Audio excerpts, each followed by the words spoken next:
I love stats, like a lot of people do, and I was reading through a recent urban study that said that people spend 85% of their time trying to be someone else. Breaking this figure down, they attributed 10% of the time trying to talk differently. People with overnight acquired American accents, I'm talking to you. 40% of the time trying to look different. 25% of the time going to social events you have no interest in going to because they're going to be having the same conversation they always do. And 10% of the time sucking in your stomach, which is what I'm going to be doing for the rest of this talk. These are very serious figures, don't you think? So you'll be happy to know that I made it all up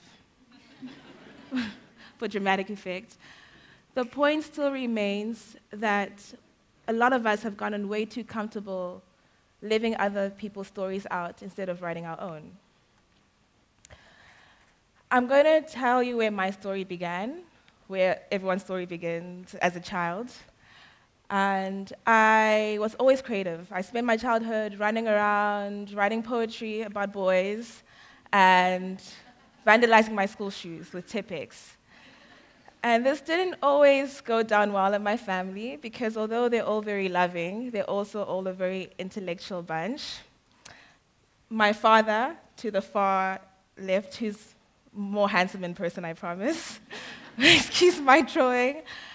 His name is Alexander, and besides being an Ivy League graduate, he is also an ambassador and an advocate. So you can imagine the intensity of our dining table conversations and debates. My little brother, Kaneja, he is a financial analyst, forex trader, manga specialist. I don't even know what he does anymore, just he's a smart guy. My older sister, Rachel, basically had her life savings from the age of 12, so she was born to be an economist. And my mother, and she was kind of the only hope I had in the creative sphere, because other than being a businesswoman, she has a hand at growing beautiful orchids and flower arranging. Naturally, in this environment, I felt very much inclined to go into a field that I had to do something, less creative. And I partook into a 3-year degree in economics. And for a while, I was like, I can do this. I shelved my creativity. But what ended up happening was, by the time I was in my 3rd year, I felt very unfulfilled. I was unhappy. I was unimaginative. I couldn't apply myself to anything I was doing because I was A, and economics was B, and we're mutually exclusive, basically. So I decided to take a risk and apply for a fashion design degree after I finished my ecos. And fast forward 3 years down the line, graduating from fashion school, I'm so excited. I'm like, yes, I'm going to be the world's best fashion designer.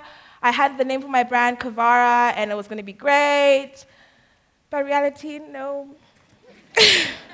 Doesn't work like that. Because the thing is, although I was following my dreams, I still let all this junk into my head. The trash of the fear of failure, the trash of caring what other people think about you, the trash of being afraid to take a risk and being afraid to be different.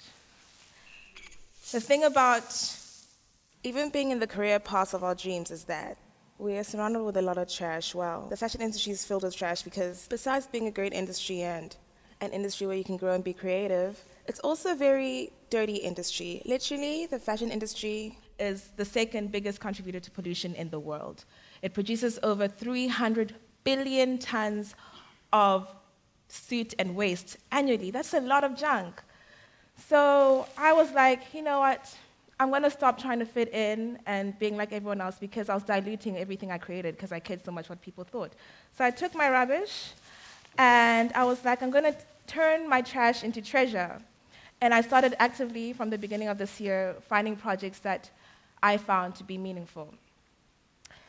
My first project took me to the Cape Town Carnival, and I was fortunate enough to be able to make an outfit for their lead character. And I was like, I actually want to take something that people throw away and make it into something beautiful. So I took plastic bags and orange sacks and potato bags, and I molded them and I played with them, and I had a lot of fun creating a gown fit for a queen, well, a very funky queen. The great thing about this is that if I gave any single member of this audience this piece of paper, and I asked you, or I forced you nicely, to make something, everyone here would make something different.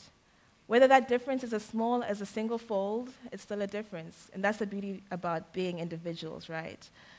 The more that we start infusing more of ourselves into something as small as the way that we arrange the food on our plate, to something as big as our careers and our relationships, that could literally change our communities and this continent. Now, in the essence of owning your story, it starts with obviously knowing yourself. And people have made self-knowledge into this mysterious thing that you have to only get in self-help books or go on a 3-month trek in the desert, Kumbaya, to find yourself. But I didn't have that much time or money, so I found 3 things that were simple, that I simply applied, and I'm still applying to my life to make a change. The first thing I learned is obviously self-awareness. And ironically enough, I understood this from an economics professor, Milton Friedman, and he was an economist. And he said that in order to make an economic analysis, you cannot make it based on what you want to be true or based on what you think people want to believe.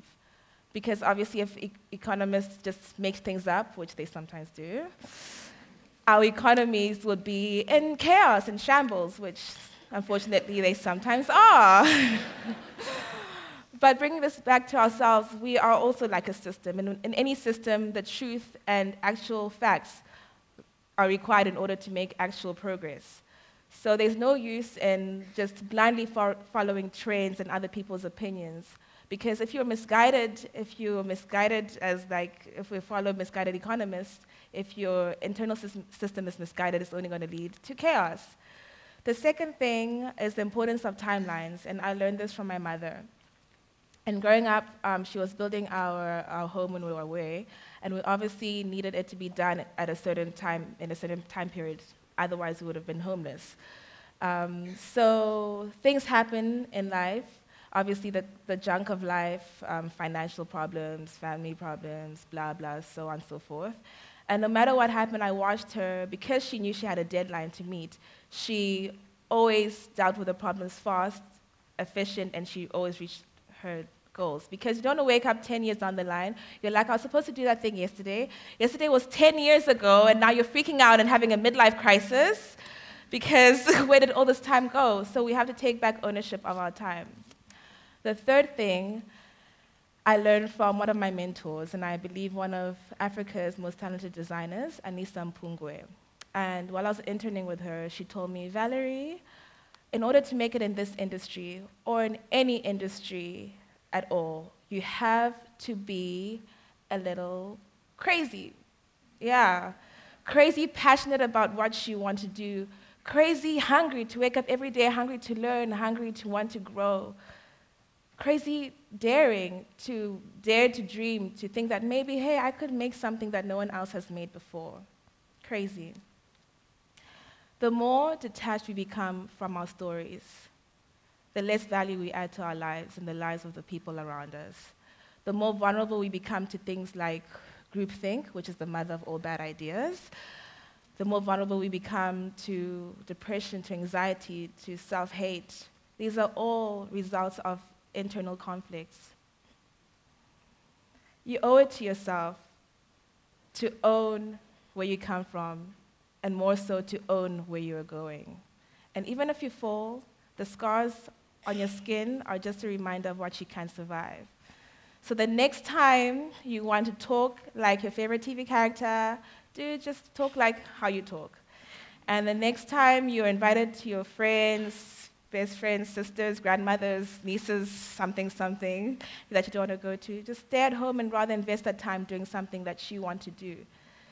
And take it from me, sucking in your stomach is very uncomfortable, especially on stage.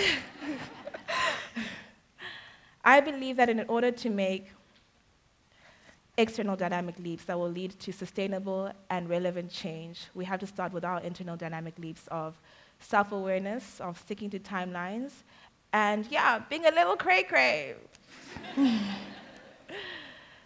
So I dare everyone in this audience today, when you wake up tomorrow, make a conscious decision to wake up to be more of you than you were today.